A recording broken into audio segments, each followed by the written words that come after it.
Crackdown on conservatives. The anti-Trump purge continues. Left-wing riots on the West Coast. Biden's trans sports order and goalpost moving on vaccines.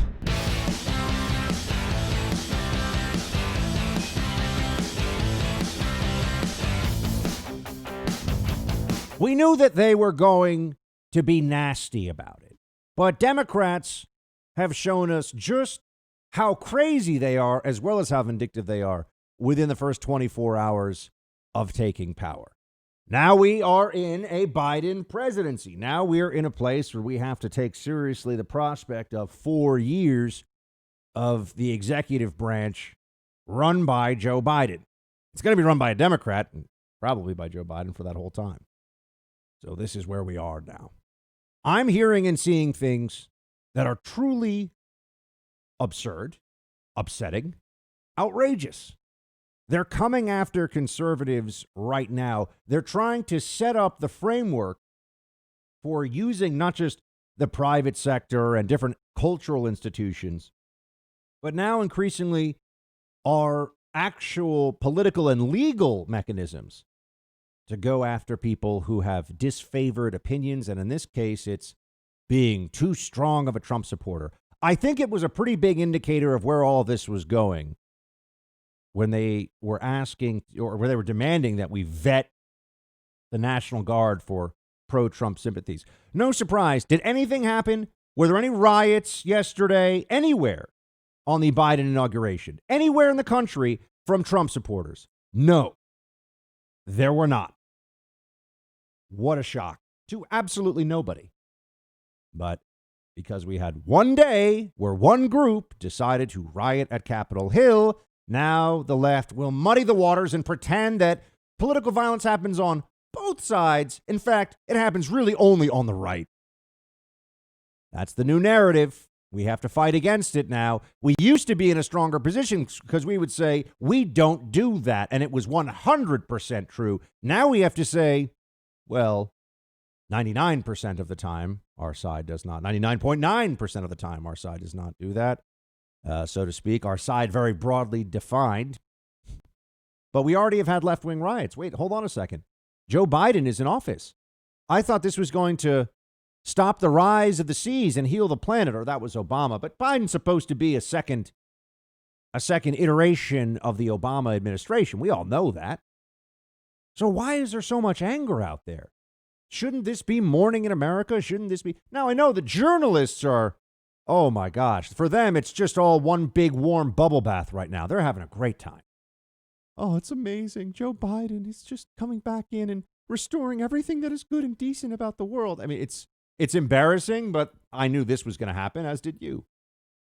But there are a lot of other people. There are other factions on the left that are attacking people and things still, attacking police officers and buildings. We saw that in Denver yesterday. We saw that in Portland, of course. Portland is like a mecca for left-wing lunatics. It is a gathering point for the craziest of the crazy. And they've effectively got free reign in that city because there's so many Democrats and they don't want to cross them. It's madness. We'll get more into that. But right now, I want to point out that the former CIA director, John Brennan, whom I did not work for, but I know him by reputation, and I know that he is a left-wing zealot. He's a very progressive guy. Think about that, all right? He was the CIA director under Obama.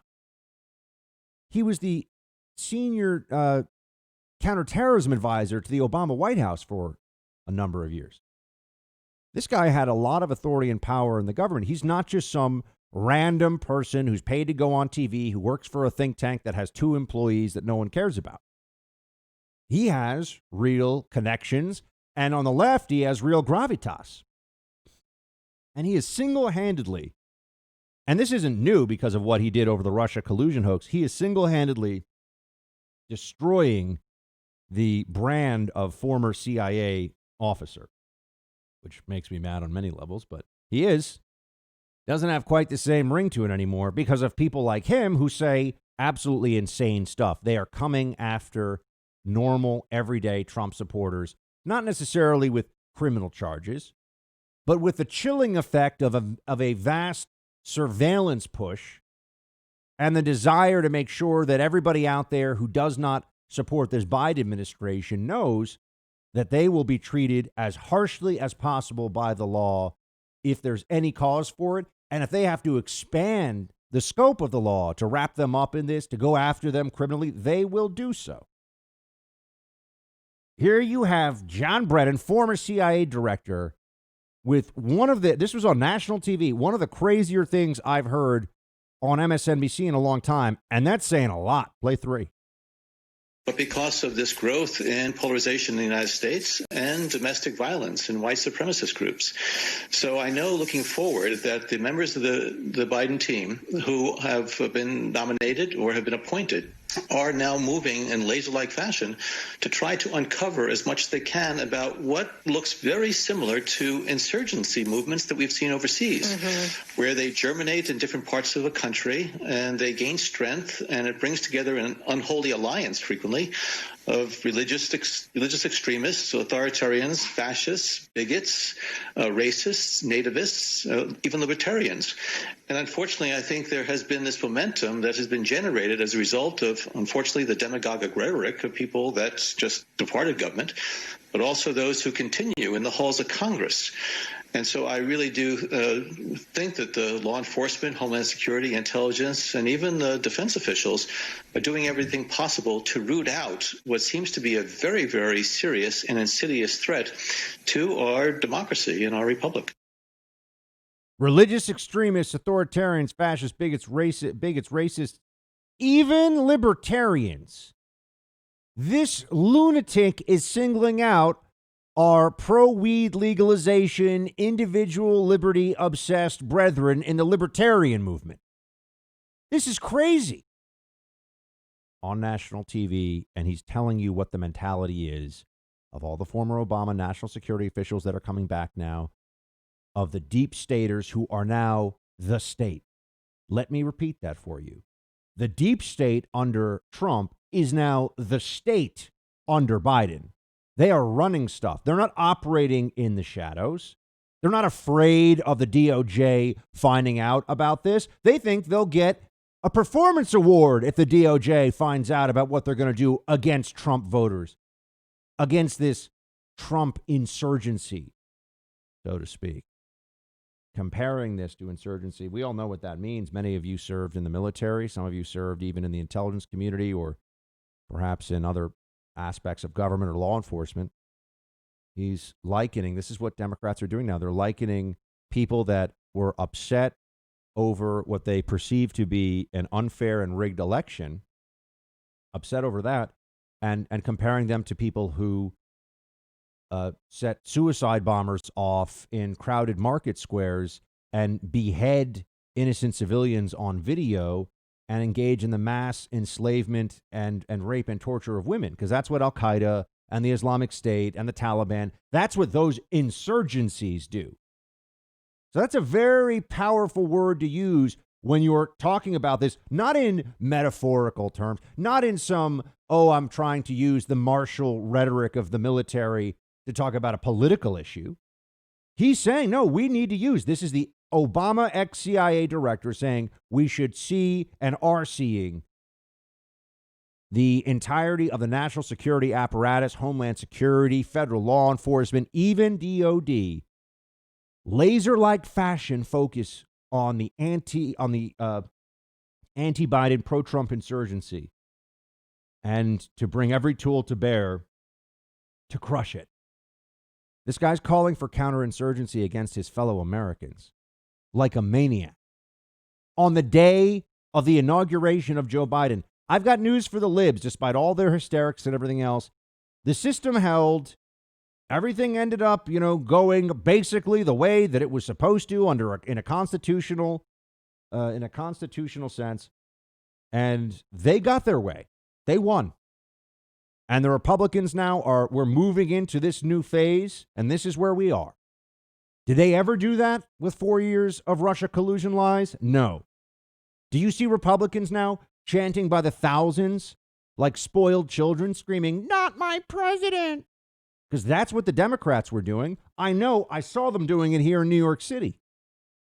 I'll never forget, it was a cold, rainy night right after Trump had won in 2016, and just a stream of people, a river of morons going down Broadway screaming that he's not their president. And I remember thinking, fact check, false. He is your president. That's where we are now. We got a bunch of loons running around.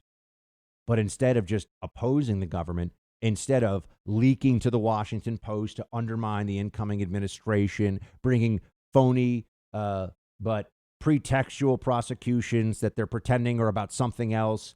No, now they're just calling the shots. Now crazy is in charge, don't you see? It's not like they have been healed. It's not as though all of a sudden they're going to be rational and reasonable and calm down a bit and see that there is more to life than who ends up being the congressman for your district or your senator or your president. There's other much, much more important stuff every day in all of our lives. This is just a little tiny piece, a portion of it, and one that you should wrap up and put aside some days. One that you should make sure you don't always think about, that all of us should take breaks from this. Take a moment to make sure that we're spending enough time with family, friends, loved ones. You know, take the kids fishing. Take the missus out for a nice dinner. Enjoy yourself. Enjoy your life. We are all on borrowed time. I wish Democrats would just calm down. They are not waging some existential struggle against fascism in America known as Republicans. That's not happening. It wasn't happening under Trump, and it's not happening now. But if they keep pushing and doing this stuff and saying they're going to leverage the apparatus of the state against us, the backlash to that will grow. The anti-purge will become a real thing. And depending on how severe and how serious they get, this could take us down an ugly political path. Even uglier than what we've seen. And not even just political all the time. And that's the fear here. That's why I really do want the Democrats to calm down. Republicans are going to make arguments against what they're doing. We're going to try to convince those Democrats who are not fully brainwashed by the left that they shouldn't do these structural changes to this country that are being talked about by Democrats. But we are going to conduct ourselves, we conservatives are going to conduct ourselves like adults, like patriots, like people who believe in this country and law and order, even though right now we have taken a mule kick to the face, and I know it and I feel it. But that's who we are. Let's see who they are.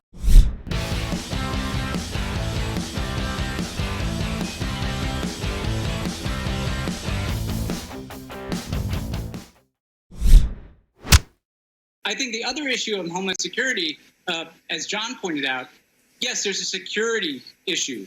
How do you identify armed militias who are intent on doing harm?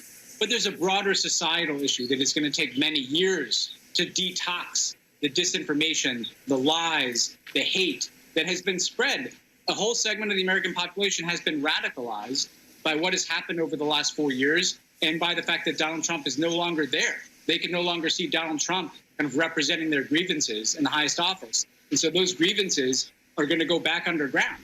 And I think there's a lot of work to be done to deal with the broader societal issues that go beyond what even national security, homeland security professionals could do.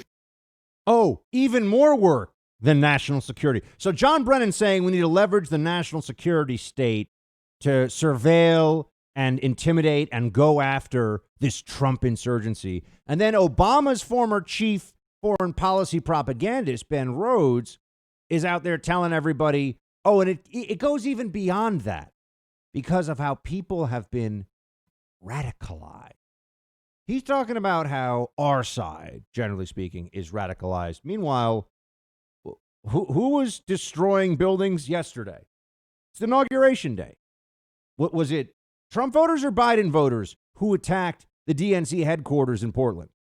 Was it Trump voters or Biden voters who were engaged in property destruction and basically a smaller scale riot in Denver? I just want to know. It's day one of the new administration. The Democrats won this election. Darn it, but it's where we are. I know. I say it and it just doesn't feel good, but it's true. And we're already seeing political violence from their side because attacking cops and destroying property is lawless and it is violence. And yet they're so worried about the radicalization on our side. What is the defining movement of the left of the last 10 years? I mean, we're looking at political mobilizations that have happened allegedly at the grassroots level. What did they have? BLM, which resulted in hundreds of violent protests, riots, destruction of property, police stations burned to the ground, police officers murdered, people trying to blind cops with lasers, throw bags of urine at them, hit them with rocks, just destroying drugstores and clothing stores and stealing sneakers and handbags. All the stuff that we saw, that was all a part of the BLM movement. We all know that.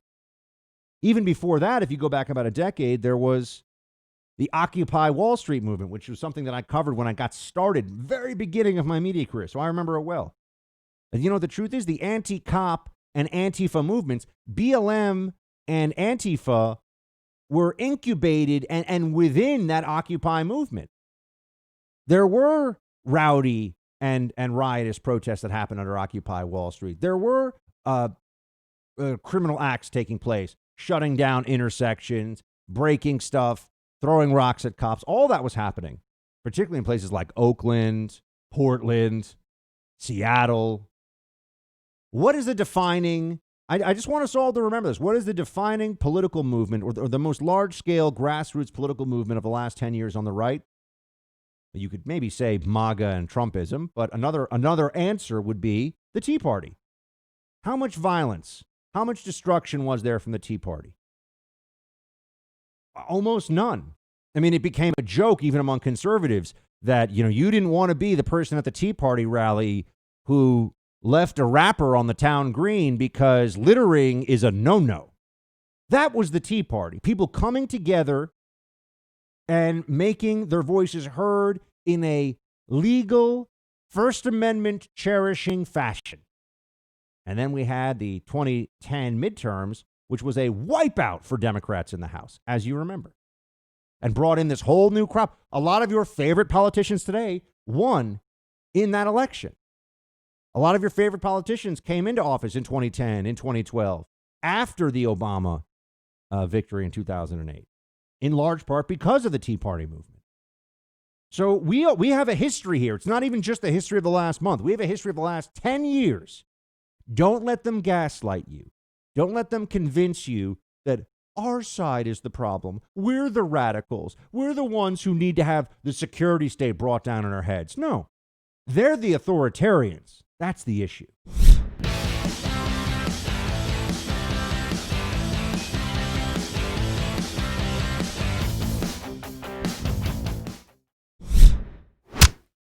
We'll press forward with speed and urgency, for we have much to do in this winter of peril and significant possibilities. Much to repair, much to restore, much to heal, much to build, and much to gain. Few people in our nation's history have been more challenged or found a time more challenging or difficult than the time we're in now.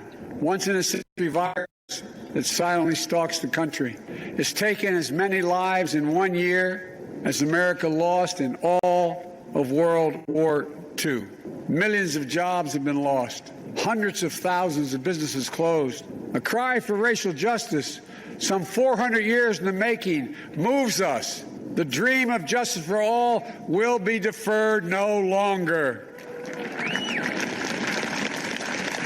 A cry for survival comes from the planet itself, a cry that can't be any more desperate or any more clear. And now, a rise of political extremism, white supremacy, domestic terrorism that we must confront and we will defeat. Notice how Biden puts together in this speech the rise of political extremism, white supremacy. I still want, where are all these white supremacists they're always talking about? Just wondering. Where are all the white supremacists? We always hear about this rise of white supremacy. Well, because they've expanded the term so that it's almost meaningless. I mean, it encompasses so much that is not in any real way white supremacy that it's hard to understand what they're talking about. They just use it now the same way they use fascism. I don't like. You're bad. White supremacy. That's what it means now. Just the same way when they call you a fascist, they're not actually saying that you have anything to do with a kind of state control of the economy with socialism and nationalism melded together in this hybrid political system where there's authoritarianism at the... No, it's not. That's actually not what they're just saying. You're a fascist. You're a bad, evil, awful person. That's not what white supremacist means too, because they refer to people who aren't in any way racist or white supremacist with that term just to smear them, just to attack them. But notice, and this was not an accident, the fight against white supremacy and the cries from a planet in jeopardy. You have to understand the way the leftist mind operate. They're looking at a mobilization. They're looking at a mobilization through the fight against Trump voters, which they will just, the term they will use is white supremacy, domestic terrorists, meaning you voted for Trump and think that Joe Biden is a buffoon who's not up for the job and never should have been elected. But, here we are. That now qualifies as being a domestic terrorist attitude, but also with the climate change stuff. They have a messianic feeling about this. They have to save the world from climate change. And anyone who gets in the way is a denier, a term of obvious disparagement. They don't call you a denier because they want you to come over to their side. They don't call you a denier because they want to exchange in good faith debate. What else is the term denier used for? The Holocaust. In which case, they want people to be thought of. If you don't believe that anything the left and the enviro wackos want to do to save the planet, if you have a problem with any of that, you are inherently a denier morally similar to a Holocaust denier, because that's just what they want people to think. I mean, it's crazy. I understand this is but that's what they want people to take away from it. They're putting these two things together because this is what the left-wing mind will mobilize behind. Defeating and crushing Trumpism in all aspects of society as a domestic terrorist movement, and using climate change as the catch-all, as the justification for any policy they want to implement at any time. And if you stand in the way of it, you don't want to save the planet, you see. If you stand in the way of it, you are a bad person. This is the guy who's supposed to be all about unity. This is the guy who is, stopping the rise of the seas and healing the planet and all the other stuff that you are hearing. So I think that's all worth noting. This is his version of unity. I mean, he's promising things like this. This was the inauguration speech. Play 18.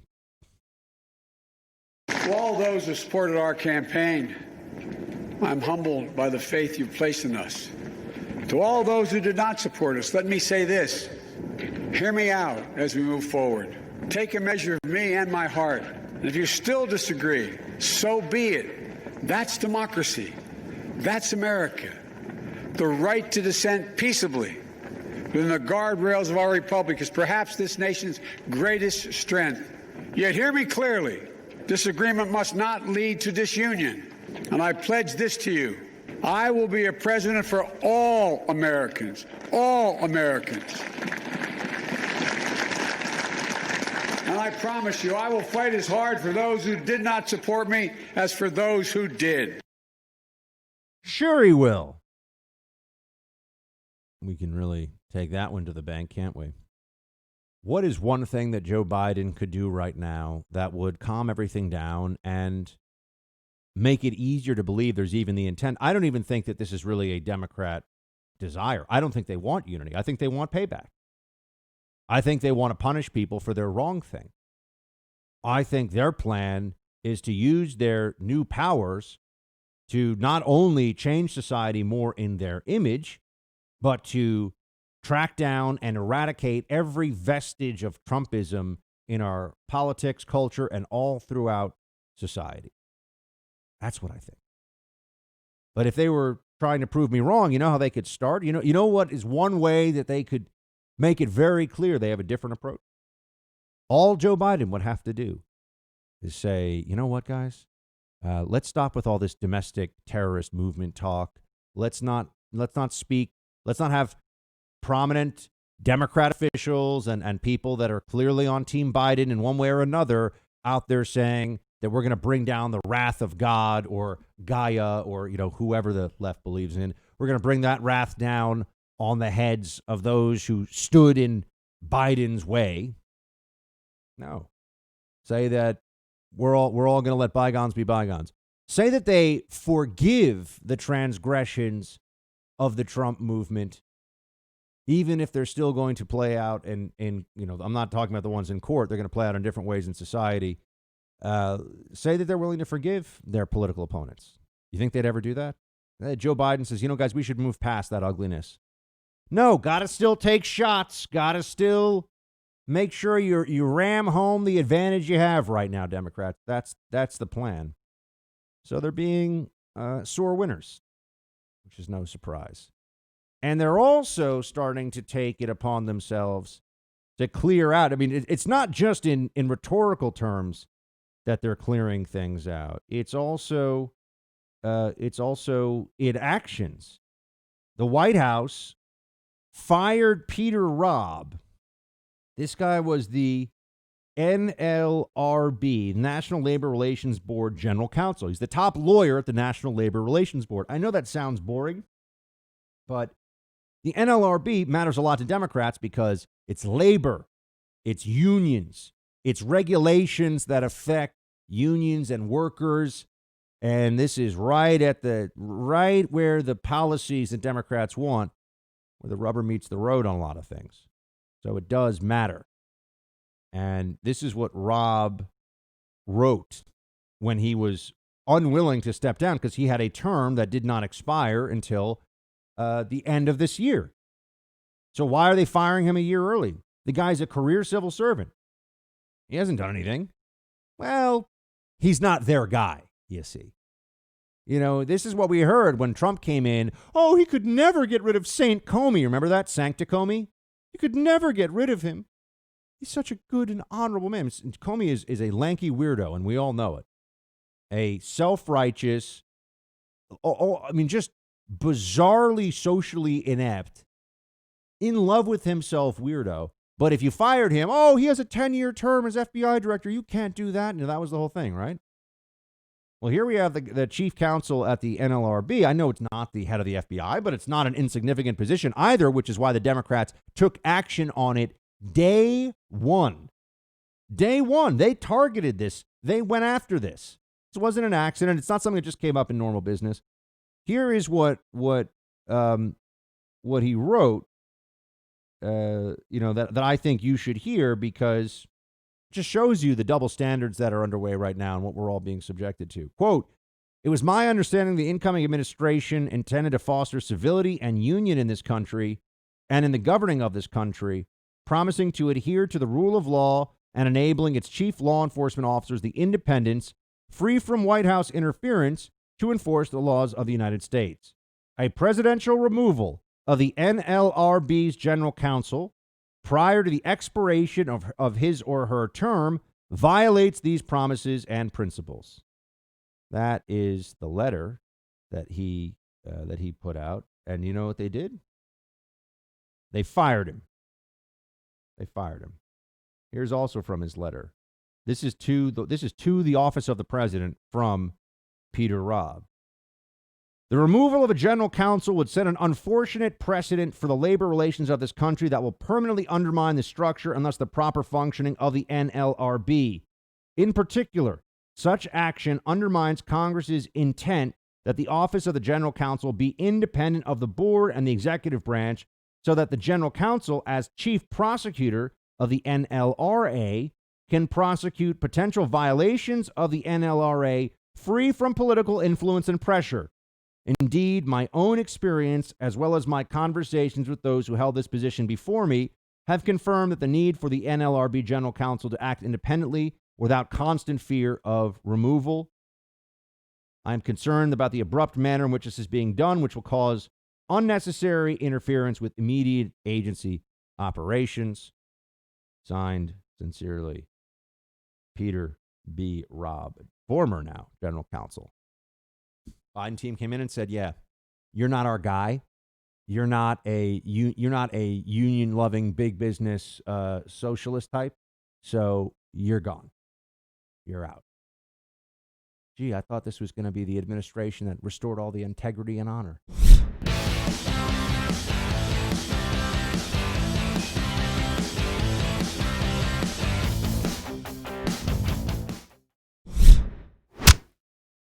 You know, he spoke from the depth of his soul, and we needed this. And, you know, that was beautiful. You know, beauty heals. Beauty heals. There was not one part of that that wasn't just medicine in the wound. And if you have any doubt that one person can make a difference, that one person's voice, one person's commitment, one person's, you know, bedrock faith can be the pivot point for a nation, just watch that speech again and look at how the country responds. So we knew this was going to happen. We knew this was going to happen. We knew that the way this would go is that they would just say the most flowery, loving, and praising things possible about Joe Biden. Not just day one, not just in the inauguration. I mean, if this was going to be just a welcome to the big chair moment for Joe Biden, I'd say, all right. I mean, no, this is going to continue on. This is going to continue on. This is where things are. And we can all just look at this and understand exactly what's really happening here. They have their guy. It doesn't really matter that it's Joe Biden. It could be, they've got a Democrat, and you're going to see it's like the captain of the ship is taking the wheel and spinning it, you know, hard to port, or is it starboard? Could be either way, I guess. And just turning the ship around here. The media is going from dug-in, scorched earth opposition to walking in front of the Biden procession, you know, throwing flowers in the air and giving everybody, you know, garlands of tulips and kisses and oh my. That's where we are now. So understand, it's not only are they going to be propping up Biden in every way that they can, they're also going to be taking the position. That anybody that doesn't see it this way is a terrible human being. I mean, somebody that we should really all be very concerned about. But this is my favorite one. So this guy at NBC, because, you know, NBC News, same politics as CNN. Don't ever be fooled by that. You could think of these places as extensions of each other. There's really no difference in the kind of, and people do bounce back and forth. ABC News, NBC News, CNN, MSNBC. It's like a big circle. You just go around and round and round, try to get the most money in your contract you can. On the right, they're like nowhere for you to go. On the right, it's a lot more limited real estate, as we know. Anyway, here's Peter Alexander over at NBC News. I want you to hear this. This is his first chance to ask the incoming administration a new question.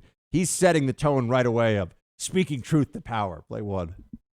The battle for truth may be as tough a fight right now as is the battle against coronavirus. How do you and President Biden plan to combat disinformation that in many ways led to that assault we witnessed 2 weeks ago today on the Capitol?